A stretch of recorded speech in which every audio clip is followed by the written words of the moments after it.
حضرت ابو بکر صدیق نے اماں فاطمہ کو باغ فدق کیوں نہیں دیا تھا؟ وہ تو وارث تھی.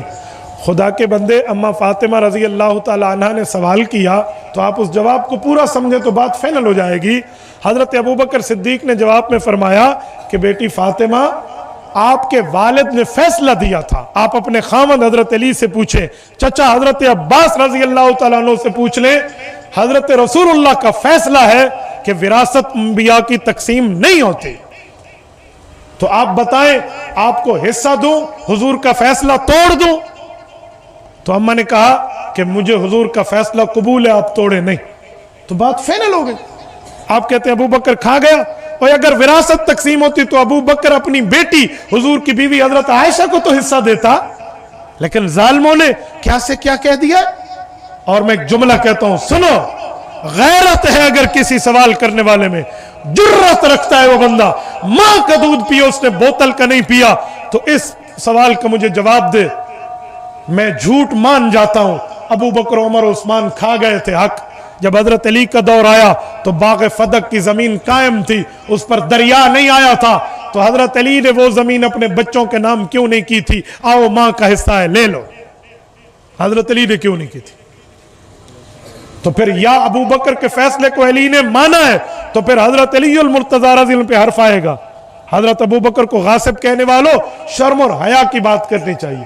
اور حضرت فاطمہ الزہرا رضی اللہ عنہ جب وفات پا رہی تھی تو ان کی آخری خدمت ابو بکر کی بیوی اسماء بنت امیس رضی اللہ عنہ نے کی ہے.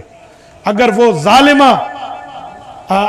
ظالم کی اور غاصب کی بیوی ہوتی تو اماں فاطمہ کہتی اٹھ جا، میں تیرے ہاتھ کی خدمت نہیں لیتی، تو میرے حق غصب کرنے والے کی بیوی ہے. جی نہیں، اماں فاطمہ نے اسے قبول کیا ہے. اور ابو بکر صدیق نے اماں فاطمہ کا جنازہ پڑھایا ہے علی المرتضی رضی اللہ عنہ کے حکم پہ. کیا علی کو نہیں دکھتا؟ کیا حسن کو نہیں دکھتا؟ حسین کو نہیں دکھتا؟ تمہیں دکھتا ہے؟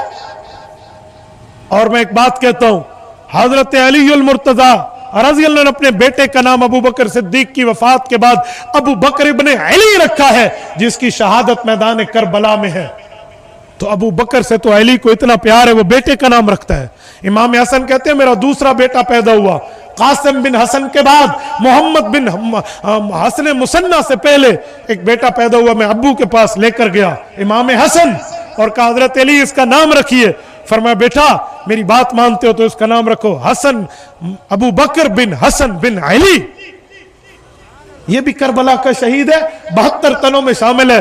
ظالمو، جھوٹ بولتے ہو ابو بکر صدیق کی ذات اقدس پہ کہ یہ حق کھا گیا تھا. علی المرتضی کا خاندان حضرت ابو بکر صدیق کا قدردان نظر آتا ہے اور تم اس پہ ظلم کرتے ہو. کل قیامت میں حضرت علی کو کیا منہ دکھاؤ گے؟ میں بہت حیران ہوں، ان کی دشمنی ہے حضرت علی المرتضی سے بھی. یہ اس کا اظہار یوں کرتے ہیں کہ ابو بکر کے خلاف بولے، وہی فیصلہ حضرت علی نے برقرار رکھا تو حضرت علی کے خلاف بھی ہو جائے گا. شرم نہیں آتی ان کو، خواہ مخواہ سے اعتراض اٹھا کر بیٹھے ہیں.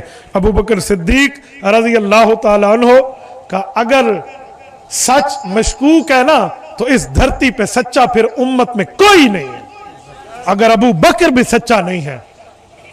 اور میں ایک جملہ کہتا ہوں، ان ظالموں کو کہتا ہوں جو ابو بکر پہ بولتے ہیں، گھر آئے مہمان کی قدر ابو بکر سے سیکھو. نہیں سمجھے میں سمجھاتا ہوں.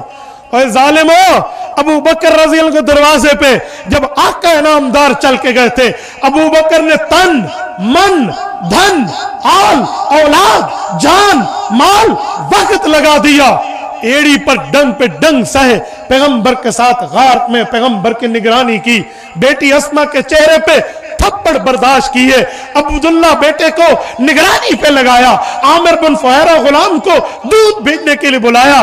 اپنے والد کے پیسے سارے اٹھائے، صرف خرچ کے دیے کہ میرا بیٹا آپ کا پوتا کما کے دے گا، حضور پہ لگا دیے. ابو بکر نے اس نے گھر آئے مہمان کی یوں قدر کی ہے. اور ظالمو، تم نے خط لکھ کے امام حسین کو کربلا بلایا تھا، پھر اسی خط کے لکھے ہوئے ہاتھوں میں تلواریں پکڑی تھی، اسی ہاتھوں میں تم نے نیزے پکڑے تھے، اسی ہاتھوں میں تم نے تیر و طوفان پکڑ کے نواسہ رسول پہ حملہ آور ہوئے تھے. کربلا کی دھرتی پہ اس کا خون بہا تھا. کربلا کی دھرتی پہ حضرت حسین کی آل اولاد کو ذبح کیا تھا. یہاں آل رسول کے